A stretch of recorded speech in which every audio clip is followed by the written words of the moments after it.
Brought to you by V-Guard, co-powered by Sensodyne and Vimal. పలుకులలో Kesari. Associate sponsor UltraTech cement. ముందుగా అజయ్ కలాం గారు ఇప్పుడు తీసుకొస్తున్నటువంటి ఈ చట్టానికి సంబంధించి ప్రజల్లో చాలా భయాలు ఉన్నాయి.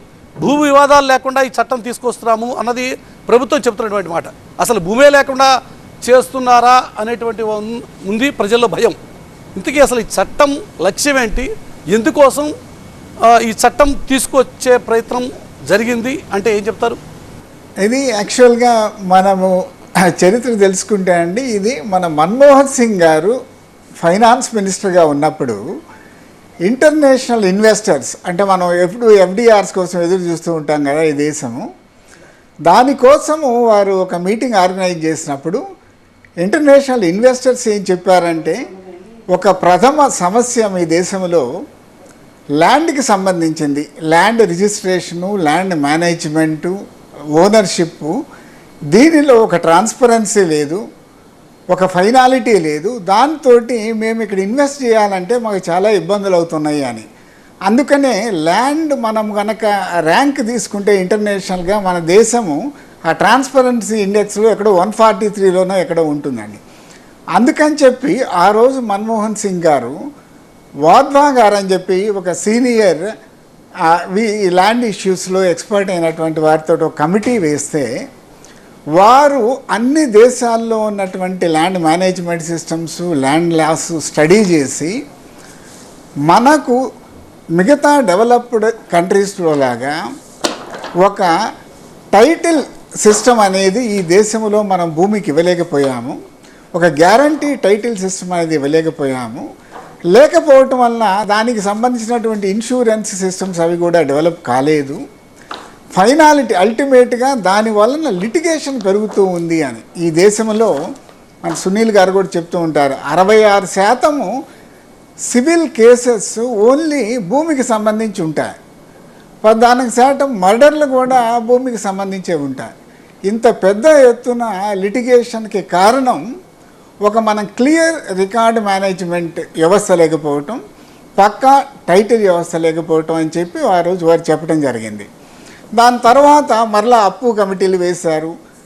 Then government of India model acts చేస్తూ పోయారు. 2011లో ఒకటి తీసుకొచ్చారు, 15లో ఒకటి తీసుకొచ్చారు, 19లో ఇంకొక మోడల్ యాక్ట్ తీసుకొచ్చారు.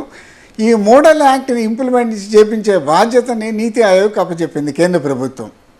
మధ్యలో ఒక రోడ్ మ్యాప్ కోసము మన వినోద్ కుమార్ అగర్వాల్ కమిటీ వేసి ఇప్పుడున్నటువంటి ఈ లీగాలిటీస్ని మనం అంటే ఇబ్బందులు లేకుండా ఏం చేయాలి అంటే, కేంద్ర ప్రభుత్వంలో ఉన్న చట్టాలన్నీ కూడా మనం ఎమెండ్ చేయాలా, evidence act, stamps and registration act, transfer of property act, ఇవేవి టైటిల్స్ ఇచ్చేవి కాదండి. ఈ యాక్ట్స్ అన్నీ కూడా ఎమెండ్ చేయాలా లేదా కొత్త చట్టం తీసుకురావాలా అని చెప్పి వారికి ఆ కమిటీకి అప్పచెప్తే, ఆ కమిటీ తరోగా స్టడీ చేసి ఒక వే ఫార్వర్డ్ అని చెప్పి డాక్యుమెంట్ తయారు చేయడం జరిగిందండి. ఆ డాక్యుమెంట్లో వారు చెప్పింది ఏంటంటే, సెంట్రల్లో ఉన్నటువంటి ఇన్ని యాక్ట్లు అమెండ్ చేసుకోవడానికి బోల్డ్ టైం పడుతుంది, అదంతా వీలయ్యేది కాదు.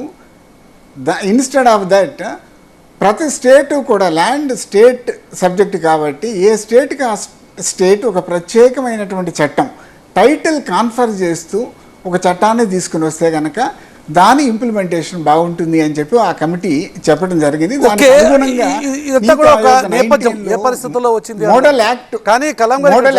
పంపించి జరుగుతున్నటువంటి ఒక చర్చ, ఇది రాష్ట్ర ప్రభుత్వమే తీసుకొచ్చినటువంటి చట్టం అని చెప్పి ఒక ప్రచారం జరుగుతోంది. లేదు ఇది కేంద్ర ప్రభుత్వం తీసుకొచ్చినటువంటి చట్టం, కేంద్రం తెచ్చిన చట్టమా? అదే కేంద్ర ప్రభుత్వం, అవునండి, కేంద్ర ప్రభుత్వం మోడల్ యాక్ట్ ఇచ్చిన తర్వాత దానికి అనుగుణంగా రాష్ట్రాలని యాక్ట్లు చేయమని పంపిస్తారండి, ల్యాండ్ స్టేట్ సబ్జెక్ట్ కాబట్టి. అయితే వాళ్ళు ఇంకోటి కూడా చెప్పారు, మీరు చట్టం తయారు చేయటమే కాదు, ఈ చట్టము ఇంప్లిమెంట్ చేయాలంటే ముందు రీసర్వే చేయాలండి.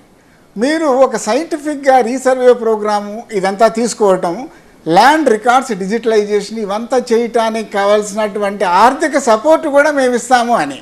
ఇప్పుడు మనము ఈ రాష్ట్రంలో ఈ ప్రభుత్వం వచ్చిన తర్వాత 100 సంవత్సరాల తర్వాత పెద్ద రీసర్వే ప్రోగ్రాం తీసుకున్నామండి. దీనికి డబ్బులు ఎక్కడి నుంచి వస్తున్నాయి? కేంద్ర ప్రభుత్వం సపోర్ట్ చేస్తుందండి. దాదాపు ఇప్పటికి more than 200 crores మనకి ఇచ్చారు ఇది చేయమని చెప్పి. వాళ్ళు ఫైనాన్షియల్ సపోర్ట్ ఇస్తూ ఒక ఇన్సెంటివ్ లాగా ఏ రాష్ట్ర ప్రభుత్వం ముందుకు వచ్చి ఇటువంటి బృహత్కరమైనటువంటి కార్యక్రమాన్ని తీసుకుంటుందో వాళ్ళకి సపోర్ట్ చేస్తామని చెప్పి వాళ్ళు డబ్బు కూడా ఇవ్వడం జరిగిందండి. ఇదే కాకుండా మన అడ్వకేట్స్ చెప్తూ ఉంటారు రెవెన్యూ డిపార్ట్మెంట్కి టైటిల్ ఇచ్చే అధికారం లేదు అని చెప్పి.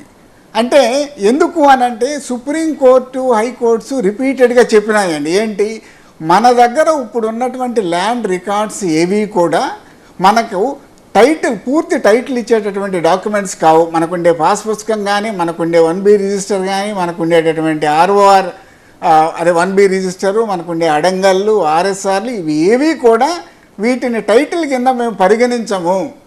ఎందుకు అనంటే మనము టైటిల్ కాన్ఫర్ చేయటానికి అసలు చట్టమే తయారు చేయలేదండి, ఈ దేశంలో లేదు. మొట్టమొదటిసారిగా ఆ మోడల్ యాక్ట్కి అనుగుణంగా కానీ మనము మీరు ఒక యాక్ట్ తయారు చేసి కేంద్ర ప్రభుత్వానికి పంపించాము. కలం గారు, అజయ్ కలం గారు, మీరు చెప్తున్నటువంటివన్నీ కూడా ఉన్నటువంటి సిస్టంలో ఆల్రెడీ ఇప్పటికే అమల్లో ఉన్నటువంటిది. ఇప్పుడు ఏదైతే ఒరిజినల్ డాక్యుమెంట్స్ కావచ్చు, లేకపోతే ల్యాండ్ రికార్డ్స్ని సర్టిఫై చేసేటువంటి పాస్ పుస్తకాలు కావచ్చు, ఇవన్నీ కూడా జనానికి మా దగ్గర ఒక భూమి ఉంది అనడానికి ఒక భూమికి సంబంధించినటువంటి ఓనరు గర్వంగా చెప్పుకునేటువంటి కొన్ని కాగితాలు అవి. కానీ ఈ రోజున రిజిస్టర్ ఆఫీస్ నుంచి కేవలం జిరాక్స్ కాపీలు మాత్రమే ఇస్తున్నారు, కనీసం ఒరిజినల్ డాక్యుమెంట్లు కూడా మాకు ఇవ్వట్లేదు. అంటే మా భూమి అసలు మా పేరు మీద ఉన్నట్ట, లేకపోతే ఇలాంటి జిరాక్స్ కాపీలు ఎవడో తీసుకుంటే మరి వాడు ఓనర్ అవుతాడా రేపు పొద్దున్న? ఇలాంటి భయాలన్నీ ప్రజల్లో ఉన్నాయిగా. అదేనండి, అసలు అంటే నాకు అర్థం కానిది ఏంటంటే ఇది ఏ విధంగా సృష్టించారు ఒక ప్లాన్డ్గా అనేది అనిపిస్తుందండి. ఎందుకంటే అసలు రిజిస్ట్రార్ ఈ మధ్యకాలంలో ఒక మెమో ఇచ్చారు, దాని ప్రకారం ఏదో జిరాక్స్ కాపీ ఇస్తారట, ఒరిజినల్ డాక్యుమెంట్ సబ్ రిజిస్ట్రార్ దగ్గర ఉంటుందట అనేది అది ఒక విష ప్రచారం అండి. అసలు దానికి ఈ చట్టానికి సంబంధం లేదండి. ఇంతవరకు ఈ చట్టము ఇంప్లిమెంటేషన్ స్టేజ్కి రాలేదండి. మనం ఇప్పుడు రీసర్వే పూర్తి చేస్తున్నాం. రీసర్వే అయిపోయిన తర్వాత ఈ ల్యాండ్ టైటింగ్ యాక్ట్ ఇంప్లిమెంటేషన్కి నోటిఫికేషన్లు ఇచ్చి గ్రామ వారీగా, మండల వారీగా ఇవన్నీ కూడా చేయటం జరుగుతుందండి. Brought you by V-Guard, co-powered by Sensodyne and Vimal. పలుకులలో Kesari. Associate sponsor UltraTech cement.